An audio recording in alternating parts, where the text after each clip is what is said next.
हमको कभी कभी ये फ्रस्ट्रेशन आता है या ये सोच विचार आ जाता है कि हम किस उद्देश्य में आए हैं। जितना उम्र बढ़ता जाता है तो इसका उत्तर भी बदलता जाता है। जब हमको गुस्सा आता है तो क्या होता है, सांस का ताल जो है वो बिगड़ जाता है।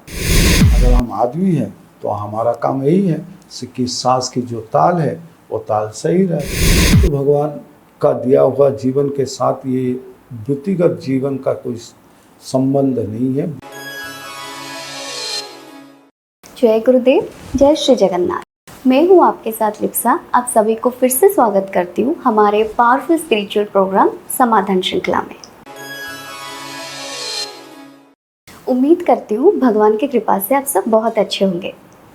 हमारे जीवन बहुत ही वैल्यूएबल है और हमारी लाइफ का एक स्ट्रक्चर भी होता है जिसको डिज़ाइन करने के लिए हमें प्रॉपर गाइडेंस की भी ज़रूरत होती है। उसी के अकॉर्डिंग हम अपने लाइफ को डिज़ाइन करते हैं या पेंट करते हैं। बट कभी कभी ऐसा होता है कि हम रास्ते भटक जाते हैं सही समय पर सही रास्ता ना मिलने से। बट ना भटक के कैसे सही रास्ते में चले, इसलिए हमें एक गुरु की आवश्यकता होती है जो हमें सही रास्ते में ले सके और उसी की वजह से हम अपनी ज़िंदगी का सही आनंद उठा सके। तो इस रिलेटेड चर्चा करने के लिए हमारे साथ है रेकी मिशन ओडिशा का संस्थापक और प्रमुख आध्यात्मिक पूज्य वैज्ञानिक गुरु श्री संत जी। आइए उनसे बात करते हैं। जय गुरुदेव। गुरु जय गुरुदेव। कैसे हैं आप? ठीक ठाक हूँ गुरु जी। हम बहुत कुछ आज टॉपिक में बात करने वाले हैं। मैं आशा करती हूँ कि हमारे दर्शकों को ये सब कुछ भाएगा। तो पहले मैं आपसे ये जानना चाहूँगी कि मनुष्य जीवन का उद्देश्य क्या है और क्या ये सबके लिए सेम है? अगर नहीं है तो किसी को कैसे पता चलेगा कि उसकी जीवन का एम ऑफ लाइफ जो होता है वो क्या है? तो ये जो प्रश्न है इसी से ही आध्यात्मिक चेतना का शुरुआत होता है। जिसे 3 प्रश्न मन में आता है, क हम, कुतो हम, कह मेरी जननी। ये तीनों प्रश्न को जो है अभी तक भी हम ढूंढते हैं। तो इसी में मजा है या यही जिंदगी है, ये तीनों को ढूंढना। तो जीवन जैसे ये जीवन का उद्देश्य क्या है, क्यों हम आए हुए हैं, ये तो बात की बात है। पहले ये जानना चाहिए कि मैं हूँ कौन और क्यों आया हुआ हूँ और मुझे किसने लेके आया। ये तीनों प्रश्न अगर हम जान लेते हैं तो फिर जीवन आसान होता है। लेकिन जितना उम्र बढ़ता जाता है तो इसका उत्तर भी बदलता जाता है। तो जैसे बेसिक है, जिस कारण हम आए हुए हैं या फिर हमारा उद्देश्य जो है वो क्या है। जैसे हम घर में बहुत सारे चीज़ ला के रखते हैं, क्यों? क्योंकि इसका इस्तेमाल हम करते हैं या इसका ज़रूरत होता है घर चलाने के लिए। ऐसे एक बड़ा संसार है जिसको भगवान ने बनाया है और ये संसार चलाने के लिए उनको भी कुछ सामान की ज़रूरत है। तो वो ऐसा है कि जितने भी पेड़ पौधे हैं संसार में, ये क्या करते हैं, ये कार्बन लेते हैं और ऑक्सीजन छोड़ते हैं। तो उनको क्या चाहिए? कार्बन चाहिए। तो आदमी ऐसा बनाया गया कि हम लोगों को ऐसे बनाया गया है कि हम लोग ऑक्सीजन लेते हैं और कार्बन जो है बाहर छोड़ते हैं। तो ये संसार चलाने के लिए जिस चीज़ का ज़रूरत होता है वो चीज़ बनाने के लिए जो पेड़ पौधे जीव जंतुएं हैं ये सब भगवान ने बनाए। तो हमारा उद्देश्य ये है कि भगवान की जो सृष्टि है वो सृष्टि को आगे लेने के लिए ही हम पैदा हुए हैं। ये हमारा जन्म का उद्देश्य है। तो ऐसा होता है कि हमको कभी कभी ये फ्रस्ट्रेशन आता है या ये सोच विचार आ जाता है कि हम किस उद्देश्य में आए हैं। लेकिन ये प्रश्न कब आता है? जब हम हमारे ज़िंदगी को मेटीरियलिस्टिक वे में जो है जानना चाहते हैं। भौतिक डेवलपमेंट या भौतिक चीज़ें हैं वो हमको प्राप्त हुआ कि नहीं हुआ है। तो तब जाके हमारे मन में ये प्रश्न आता है कि हमारा उद्देश्य क्या है। हमको तो कुछ नहीं मिला, हम कुछ नहीं कर पाए, हम वो नहीं कर पाए, ये नहीं कर पाए। तब जाके हमारे भीतर फ्रस्ट्रेशन आता है। तो जो मूल उद्देश्य है, जिसके कारण भगवान ने हमको भेजे हुए हैं, उसको जानना जरूरी है। तो इसका जो मुख्य कारण है ये है कि रिदम, ताल के साथ सांस को लेना और सांस को छोड़ना, ये कारण है जिसके वजह से हम यहाँ आए हुए हैं। तो उसमें ये भी प्रश्न आएगा कि अगर ये एक ही काम है तो फिर हम इतना क्यों पढ़ते, इतना काम करते हैं, इतना देखभाल करते हैं, तो इसका क्या फ़ायदा है। तो एक चीज़ जो है हम भूल जाते हैं या फिर हम जानबूझ के इसको याद रखने के लिए कोशिश ही नहीं करते कि जब हमको गुस्सा आता है तो क्या होता है, सांस का ताल जो है वो बिगड़ जाता है, जोर के सांस लेते हैं, जोर से छोड़ते हैं। और कभी डिप्रेस हो जाते हैं या दुखी हो जाते हैं, तब क्या होता है, सांस की गति जो है स्वाभाविक गति से कम हो जाता है। तो अगर हमारा सांस की गति स्वाभाविक हो तो ना हमको दुख आएगा, ना कष्ट आएगा, ना किसी प्रकार का चिंता आएगा।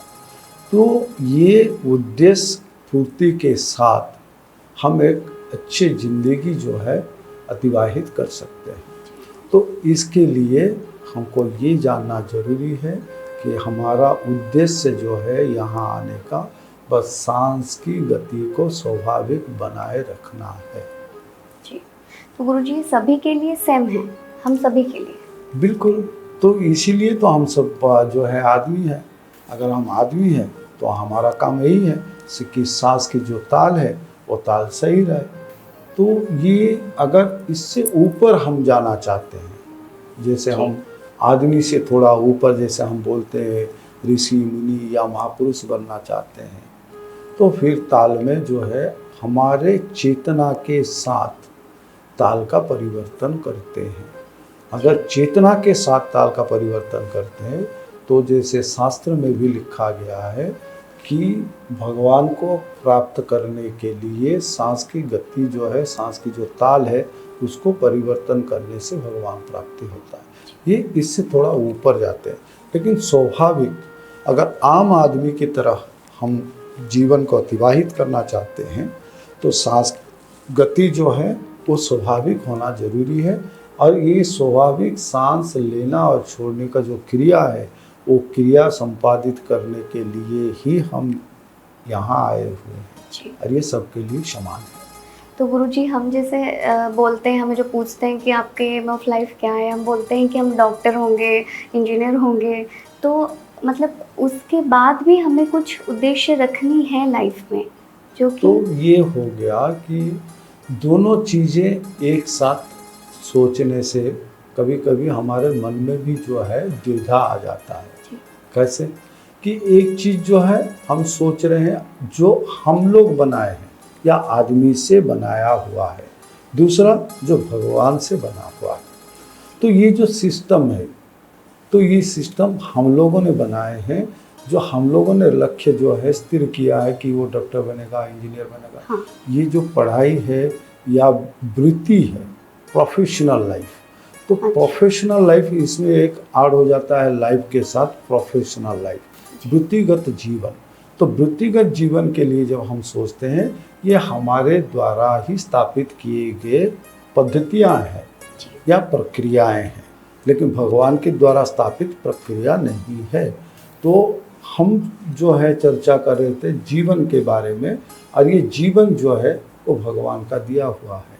तो भगवान का दिया हुआ जीवन के साथ ये वृत्तिगत जीवन का कोई संबंध नहीं है। वृत्तिगत जीवन में हम इसीलिए सोचते हैं कि हमको जो जो चीज़ चाहिए भौतिक दुनिया से, वो हम काम करें या कमाएं तो फिर वो सब मिल सकता है। तो ये प्रोफेशनल लाइफ अलग है, आध्यात्मिक जीवन अलग है, या जीवन अलग है। जो भगवान का दिया हुआ है जीवन के बारे में हम चर्चा कर रहे हैं, तो इसका उद्देश्य अलग है। लेकिन भौतिक दुनिया में अगर हमको जीना है तो हम हमारे लक्ष्य जो है खुद तय करते हैं कि कहाँ जाना है, किस दिशा में जाना है, किस वृत्ति को अपनाना है, जिसके कारण हम हमारा रोजी रोटी कमा लें। जी, गुरुजी, हमारे शास्त्रों में भी सभी प्राणियों में से मनुष्य को ही श्रेष्ठ माना गया है, पर वो क्यों अपनी श्रेष्ठता की शिखर पर तो नहीं पहुंच पा रहा? पहले ये दूसरा प्रश्न तुमसे आए, जी। तो ये पहला प्रश्न का मैं उत्तर दे देता हूँ कि आदमी को क्यों श्रेष्ठ माना गया। कि जी। जैसे हमारे शास्त्र बताए कि 84 लाख जोनियाँ हैं या 84 लाख जैसे हैं जीव जंतुएँ हैं, और उनमें सबसे श्रेष्ठ जो है वो आदमी को बनाए। जी। तो इसका ये होता है कि कभी कभी हम ये सोचते हैं कि मनुष्य जो है श्रेष्ठ है, उसके पास विवेक है, बुद्धि है और चेतना है, दूसरे प्राणियों के भीतर चेतना नहीं है। ये आम बात है, लेकिन उसके भीतर अगर हम जाएंगे या उसको और एनालाइज करेंगे या जानने के लिए कोशिश करेंगे तो हमको ये निर्यास मिलेगा। क्या है कि आदमी क्यों श्रेष्ठ है। जैसे कोई कारीगर कुछ चीज़ बनाता है या कोई चित्रकार कोई चित्र बनाता है, उसके जीवन का जितना भी उपलब्धियां हैं सबको लेके वो एक चित्र बना लिया, और उसको पता है उससे अच्छा और उससे नहीं बन पाएगा, ये उसका सबसे अच्छा है। क्यों? क्योंकि जीवन भर का जो उपलब्धियां हैं, जो सीखे हैं, सब इस्तेमाल कर दिए वो चित्र को बनाने के लिए। उससे आगे या उससे अच्छा वो बना नहीं पाएगा। तो आदमी ठीक ऐसा ही कृति है भगवान का कि जितना भी वो पीछे जितने जीव जंतुओं बनाए, सबसे अच्छा जो क्रिएशन है, सबसे अच्छा बनाए आदमी को। तो इसीलिए छोटी सी बात जो है हमारे उड़िया में भी बोलते हैं कि जो दिव्य ज्ञान है वो दिव्य ज्ञान से ही वो बनाए हैं आदमी को, इसीलिए वो सबसे प्यारा है और सबसे न्यारा भी है। क्योंकि उनका जो the best of knowledge, by using the best of knowledge, वो आदमी को बनाए। और ऐसा बना है आदमी का शरीर कि ये सेल्फ रिपेयरिंग इंस्ट्रूमेंट है, सेल्फ क्रिएटिंग इंस्ट्रूमेंट है। उसके भीतर चेतना है, कॉन्शसनेस है, वो उसके भीतर सोच विचार करने का ज्ञान है, जो पशुओं के भीतर नहीं है। क्योंकि और जितने भी जीव जंतु देखे हमने, उनके भीतर 3 चीज़ें हैं जो भरा हुआ है। एक आहार, विहार और भय, मैथुन। ये जो है ये सबके पास है, लेकिन उससे ज़्यादा जो है चेतना, कॉन्शसनेस सबके पास जो है वो नहीं है, वो आदमी के पास है। इसीलिए आदमी को श्रेष्ठ माना गया, क्योंकि वो श्रेष्ठ ज्ञान से, भगवान की जो श्रेष्ठ ज्ञान है, वो श्रेष्ठ ज्ञान से बना हुआ जीव ही आदमी है, या ये इसमें जो श्रेष्ठ ज्ञान है उसको प्रयोग किए हैं, तो इसीलिए आदमी श्रेष्ठ है। जी, क्या वो अपनी श्रेष्ठता की शिखर पर पहुंच पाया है? जैसे कोई चीज़ बन गया है तो वो उसका काम करेगा। कभी कभी ऐसा होता है, जैसे कोई चीज़ हम बनाते हैं, कारखाना में बनाते हैं, कभी कभी त्रुटियां रह जाता है, मैन्युफैक्चरिंग डिफेक्ट।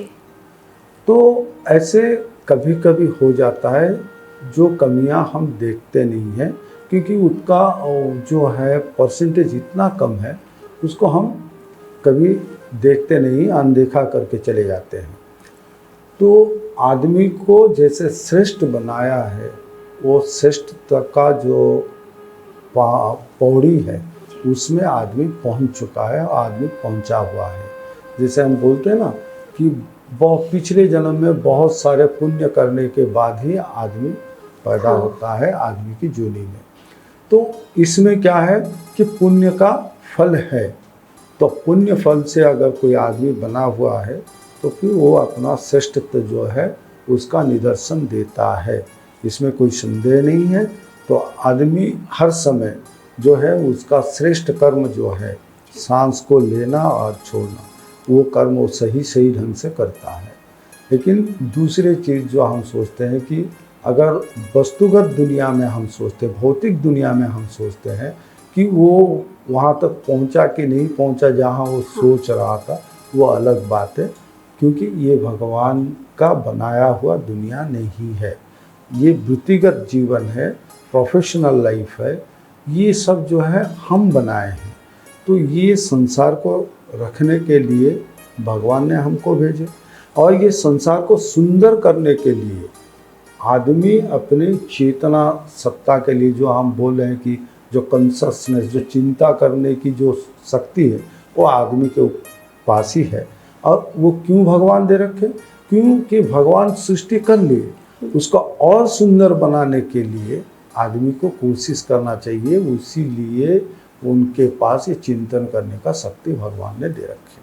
जी गुरुजी, मनुष्य जीवन का सभी सिचुएशन में, प्रत्येक सिचुएशन में अपने अंदर पेशेंस और स्टेबिलिटी बनाए रखने के लिए उसको क्या क्या करना चाहिए, जैसे कि वो ठीक से अपनी अभी तो इसके बारे में हमने बताया कि आदमी क्यों जो है स्थिरता चाहिए, आदमी को सोचना चाहिए, आदमी के पास धैर्य होना चाहिए। ये क्यों होना चाहिए? क्योंकि भगवान उसको एक विशेष गुण के अधिकारी बनाया है। ये है उसके सोच विचार की शक्ति, या जिसको हम चिंतन सत्ता कह सकते हैं, जिसको चेतन सत्ता भी कह सकते हैं।